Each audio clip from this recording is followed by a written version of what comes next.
We're talking about riding the Mosquito Pass, and for me, on a large adventure touring motorcycle, one heck of a challenge, one heck of an experience. That's what we're talking about.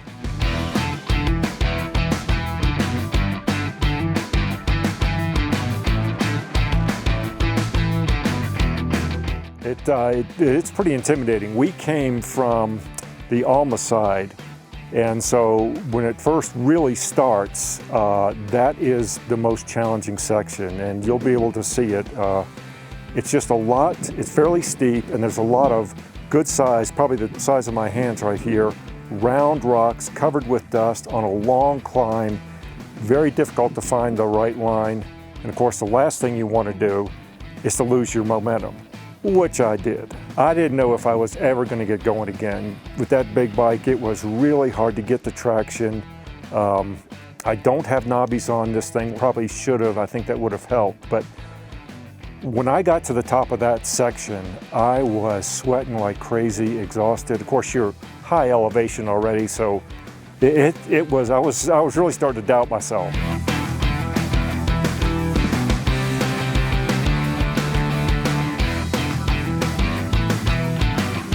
I'm not sure I got anything left to make the rest of it. That first part on that bike, at least for me, was a handful. I was sweating like crazy.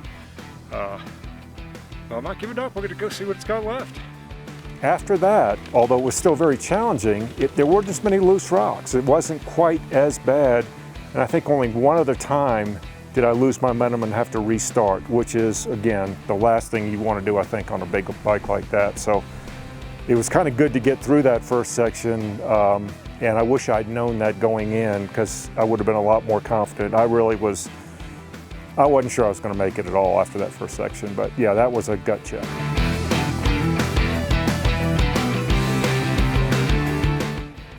Yeah, you were doing a lot of clutch burning on that first section because you just couldn't maintain enough speed without that.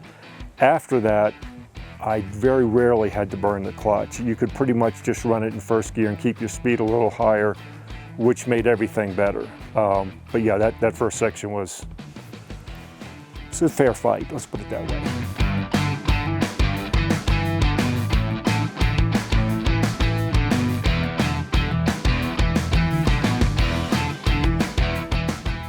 I think the biggest surprise, and again, studying a little bit, I expected a lot, but it's the views and exposure are so dramatic up there. Most of the time you're above tree line, almost the whole time. And so you can see forever. There's a tremendous amount of mining activity that occurred quite a while ago. So there's some really great history, and I would plan extra time to kind of knock around with some of that. It's really cool.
How was that section?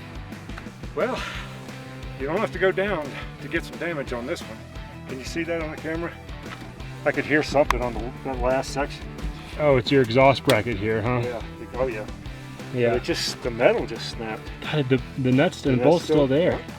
That's surprising.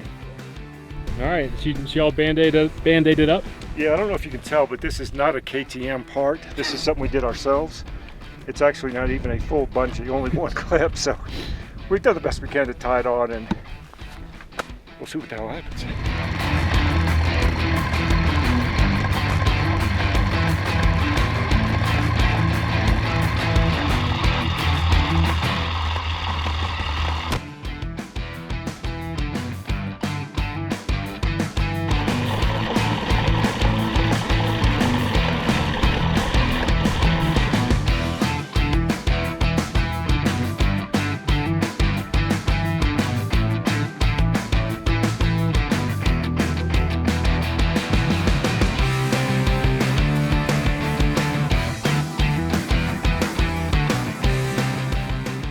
And then when you get to the top, you know, you're again above 13,000 feet. You can see forever.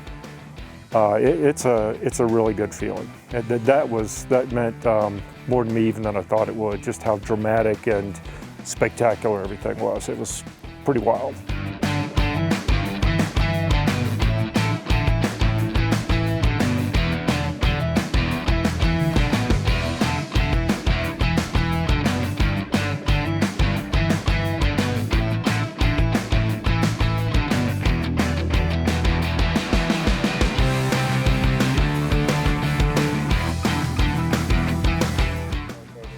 You hope the hard part's over with, because then you still got to go down. And you know, usually, and of course it was a little easier going down. You got your momentum working for you and gravity, etc. But it's still challenging. It's still the whole thing is rough. I guess it's more designed as a 4x4 and probably not even too dramatic for that. But for a motorcycle, again, especially a bigger bike, it's a challenge. It was a good workout. It left me whipped.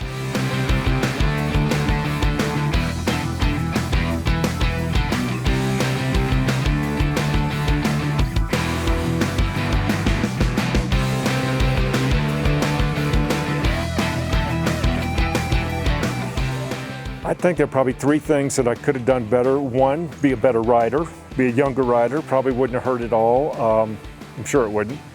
Number two, if I do that again, and I hope I do, I will be on a smaller, lighter bike. It was a handful. I felt it was pretty tough on the bike, and you'll see in the video we did take a little damage even without dropping it. So it's a brutal ride.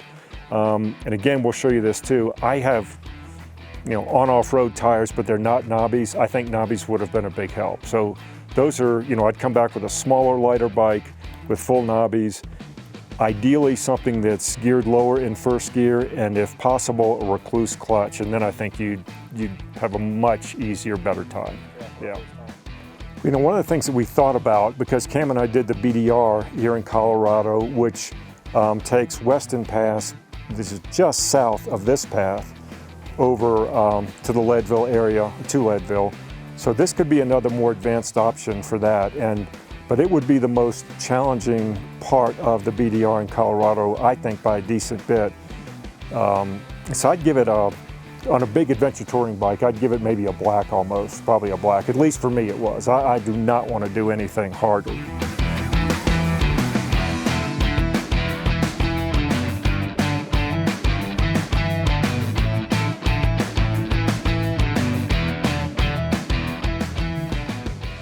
You know, that's a good question, because we ran into another rider who's from Colorado, adventure touring guy on a smaller bike, and he'd done a lot of good research, but mostly through 4x4 publications.